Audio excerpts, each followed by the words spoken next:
Hello दोस्तों, video में हम टैक्स सेविंग की बात करने वाले हैं और पहला पैसिव ईएलएसएस आया है IIFL ELSS Nifty 50 tax saver. उसके बारे में डिस्कस करेंगे। टैक्स सेविंग के ऑप्शंस के बारे में हम बात करेंगे। ईएलएसएस क्या होता है उसके बारे में भी हम जानेंगे। तो सबसे पहले इंपॉर्टेंट बात है कि एटीसी जो है वहां पर आप अपनी टैक्स सेविंग कर सकते हैं। कुछ 1.5 लाख रुपया तक आप इन्वेस्ट कर सकते हैं, तो आपका इन्वेस्टमेंट भी होता रहेगा और आपको टैक्स बेनिफिट भी मिलेगा। तो ईएलएसएस मतलब इक्विटी लिंक्ड सेविंग स्कीम। तो यहां पर जनरली 3 साल की लॉक इन पीरियड होती है जो एक्टिव जो फंड्स है वहां पर। तो ये फंड क्यों अलग है? क्योंकि ये पैसिव फंड है। दूसरे जितने भी ईएलएसएस फंड्स अभी तक जो भी आए हैं मार्केट में, वहां पर एक फंड मैनेजर है, एक्टिवली मैनेज करते हैं स्कीम्स को। लेकिन ये फंड सिंपल निफ्टी 50 जो इंडेक्स है उसी को रिफ्लेक्ट जो रेप्लिकेट है वो करेगा। हो सकता है आपके पास कोई एक निफ्टी 50 का कोई पैसिव फंड हो, तो ये बिल्कुल वही फंड है, लेकिन यहां पर 3 साल की लॉक इन रहने वाली है और एटीसी के अंडर में बेनिफिट यहां पर मिलने वाला है। तो ये पैसिव फंड है जो कि निफ्टी 50 इंडेक्स को रेप्लिकेट करने वाला है। ठीक है, अब जब हम बात कर रहे हैं टैक्स सेविंग की, तो जनरली बहुत सारे इनफैक्ट ऑप्शंस होते हैं। तो लोग जैसे पब्लिक प्रोविडेंट फंड पीपीएफ में इन्वेस्ट करते हैं, बैंक एफडीज में इन्वेस्ट करते हैं। तो वहां पर बैंक एफडीज में अगर आप इन्वेस्ट कर रहे हैं तो 5 साल का लॉक इन होता है। पीपीएफ में 15 साल का यहां पर लॉक इन है। ईएलएसएस में 3 इयर्स का यहां पर रहता है।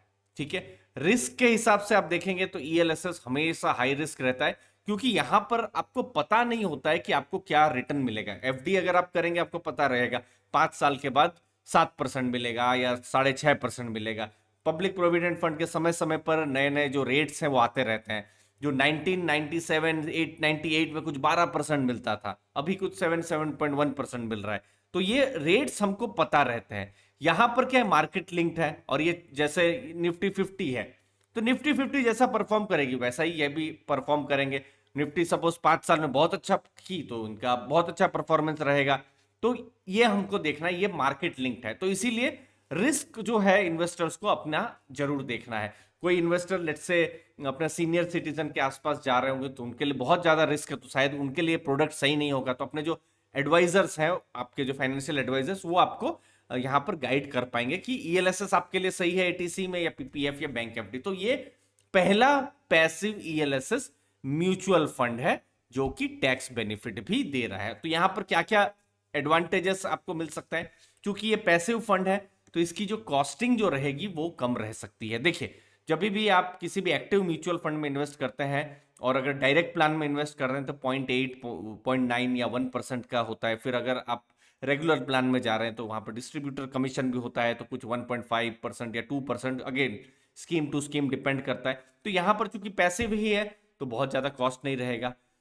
दूसरी चीज है, यहां कोई फंड मैनेजर नहीं है। यहां पर सिंपल जो निफ्टी 50 इंडेक्स है बस उसी को ही यहां पर देखना है। तो यहां पर कोई बायसेस नहीं है कि किस हिसाब से मार्केट अच्छा चल रही है, कंपनी अच्छा चल रही है, खराब चल रही है। जैसा इंडेक्स चल रहा है वैसा ही ये करेगा इन्वेस्ट।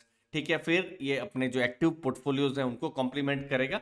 और फिर जो भी स्ट्रॉन्ग कंपनियां जनरली हिस्टोरिकली देखा गया है कि इंडेक्स का पार्ट रहती है, जो भी कमजोर कंपनियां होती है वो इंडेक्स से बाहर निकलती है, स्ट्रॉन्ग कंपनियां इंडेक्स में आती है। तो वो एक बेनिफिट हमेशा जो इंडेक्स इन्वेस्टिंग है उसका रहता है। अब देखिए, एक और क्वेश्चन हो सकता है कि आप ईएलएसएस के इन्वेस्टर्स हैं तो एक्टिव इन हो सकता है ईएलएसएस भी आप करते हो। मतलब बहुत सारे जो दूसरे भी म्यूचुअल फंड्स हैं ना, उनकी भी एक्टिव जो स्कीम्स हैं, जैसे यहाँ पर एक्सिस लॉन्ग टर्म इक्विटी है या फिर डीएसपी टैक्स सेवर है, कोटक टैक्स सेवर या पराग पारेख टैक्स सेवर, कितने सारे ईएलएसएस फंड है, अलग अलग जो म्यूचुअल फंड हाउस के कितने सारे यहाँ पर है। तो जनरली हिस्टोरिकली ये भी देखा गया है कि जो बेंचमार्क है निफ्टी 50, जैसे अगर हम बेंचमार्क की बात करें तो बहुत सारे जो ईएलएसएस एक्टिव फंड्स भी लॉन्ग टर्म में अगर आप देखेंगे तो बेंचमार्क को भी बीट नहीं कर पा रहे हैं। कुछ 23% ही है जो अपने बेंचमार्क को बीट कर पा रहे हैं। तो इसीलिए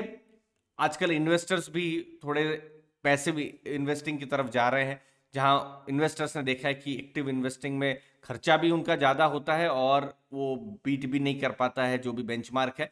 तो ये एक तरीके से वही चीज है जहां पर आप सिंपल निफ्टी 50 पर ही आप एक बेट ले रहे हैं कि निफ्टी 50 अच्छा चलेगा और यहाँ पर आपको टैक्स बेनिफिट भी मिलेगा। तो यहाँ पर क्या क्या एडवांटेजेस हो सकते हैं, जैसे टैक्स बेनिफिट तो है ही, वेल्थ क्रिएशन का एडवांटेजेस है, फिर कॉस्ट एफिशिएंसी जो हमने डिस्कस किया, फिर अलग अलग ऑप्शंस हैं, आपको आईडीसीडब्ल्यू, आपको अगर कैश फ्लो की जरूरत है तो वो ऑप्शन भी यहाँ पर है, ग्रोथ ऑप्शन भी है, फिर टैक्स एफिशिएंट डिविडेंड यील्ड भी है यहाँ पर आप देख सकते हैं, जहाँ पर डिविडेंड अगर आप डायरेक्टली अगर इन्वेस्ट करते हैं तो अगर आपका टैक्स लिमिट अगर ऊपर है तो आपको डायरेक्टली थोड़ा ज़्यादा यहाँ पर जो है टैक्स देना पड़ सकता है, लेकिन यहाँ अगर आप म्यूचुअल फंड के द्वारा इन्वेस्ट कर रहे हैं तो आपको जो नेट जो डिविडेंड है वो टैक्स एफिशिएंट यहाँ पर रह।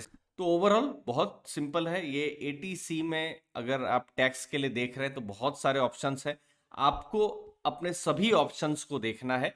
ये बहुत सारे प्रोडक्ट्स में एक नया प्रोडक्ट आया हुआ है, तो एक ऐसा नहीं है कि किसी भी इन्वेस्टर को यहीं पे ही इन्वेस्ट करना है या नहीं करना है। ये एक नया प्रोडक्ट आया हुआ है, यूनिक प्रोडक्ट आया हुआ है, जो कि जो निफ्टी 50 है उसी को रेप्लिकेट यहाँ पर करेगा। हर इन्वेस्टर की अपनी अपनी चॉइसेस होती हैं, कोई किसी को एक्टिव फंड मैनेजर पर भी भरोसा होता है कि एक्टिव फंड मैनेजर भी लॉन्ग टर्म में बीट कर सकते हैं, जो जो भी आपकी स्कीम के फंड मैनेजर हैं वो बीट कर सकते हैं लॉन्ग टर्म में, जो इंडेक्स है उसको बीट कर सकते हैं, वैसा भी थॉट प्रोसेस होता है। बहुत सारे इन्वेस्टर का ऐसा भी थॉट प्रोसेस है नहीं कि फ्यूचर में पैसिव ही हमारे लिए सही है, तो उनके लिए ये वाला जो फंड है उनके लिए ज़्यादा सही हो सकता है, प्लस कॉस्ट भी यहाँ पर कम रहेगा। तो आपके लिए सही है या नहीं, आपको डेटा के हिसाब से खुद एनालाइज करना है, और जो अपने एडवाइजर्स हैं वो आपको और अच्छे से गाइड कर सकते हैं। तो ये वीडियो में मुझे उम्मीद है आपको इन्फॉर्मेशन मिली होगी। आपके समय के लिए बहुत बहुत धन्यवाद। थैंक यू दोस्तों।